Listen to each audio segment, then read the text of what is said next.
আমাদের মনোনয়ন আবেদন ফর্ম তুলতে পারবেন। এই প্রক্রিয়া আমরা চালু করেছি যাতে করে রাজনীতিটা শুধুমাত্র কিছু মানুষ, কিছু গোষ্ঠী, কিছু পরিবারের মধ্যে আটকে না থাকে।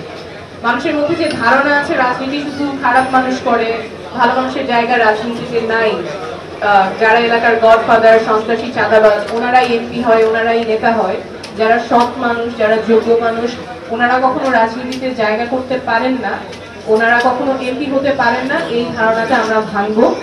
যারা আসলেই যোগ্য মানুষ, যারা আসলেই যোগ্য এবং সৎ এবং জনপ্রতিনিধি হিসেবে কাজ করতে পারবেন তাদেরকে আমরা জাতীয় নাগরিক পার্টি থেকে সংসদে পাঠাতে চাই। সেই জন্য আমরা আমাদের মনোনয়ন আবেদন ফর্ম উন্মুক্ত করে দিয়েছিলাম। অনলাইন অফলাইন দুই মাধ্যমেই আবেদন প্রক্রিয়া সম্পন্ন হয়েছে। আপনারা দেখেছেন যে গত 2 সপ্তাহ বিপুল উৎসাহে অনেকে আমাদের ফর্ম সংগ্রহ করেছেন, বিভিন্ন পেশা থেকে মানুষ ফর্ম সংগ্রহ করেছেন, আইনজীবী, চিকিৎসক, শিক্ষক, উদ্যোক্তা।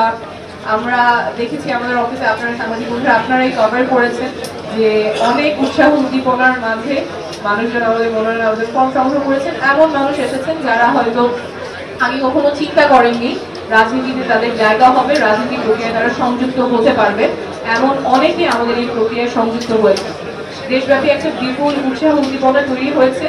সেই ধারাবাহিকতায় আমরা আজকে আমাদের যারা মনোনয়ন আবেদন প্রত্যাশী যারা ফর্মগুলো তুলেছেন তাদের বাছাই প্রক্রিয়া শুরু করেছি। তাদের সাথে আমাদের যে 10 জন বিভাগীয় সম্পাদক আছে তার সাথে 10টা টিম 10 বিভাগ থেকে আজকে থেকে আবু সাইদ কনভেনশন হলে মত বিনিময় শুরু করেছেন। আজকে কালকে দিনব্যাপী মত বিনিময় চলবে। আমরা চাই একটা স্বচ্ছ প্রক্রিয়ার মাধ্যমে আমাদের ফাইনাল যে মনোনয়ন তালিকাটা হবে সেটা একটা স্বচ্ছ প্রক্রিয়ার মাধ্যমে হবে। মনোনয়ন আবেদন ফর্ম উন্মুক্ত ছিল। আমরা 1484 প্রায় 1500-এর কাছাকাছি ফর্ম বিতরণ করেছি, এখনো অনেকে করতে চাচ্ছে। আমরা সবার সাথেই কথা বলবো, সবার সাথে একটা স্বচ্ছ প্রক্রিয়ার মাধ্যমে এটা ইভ্যালুয়েশন হবে।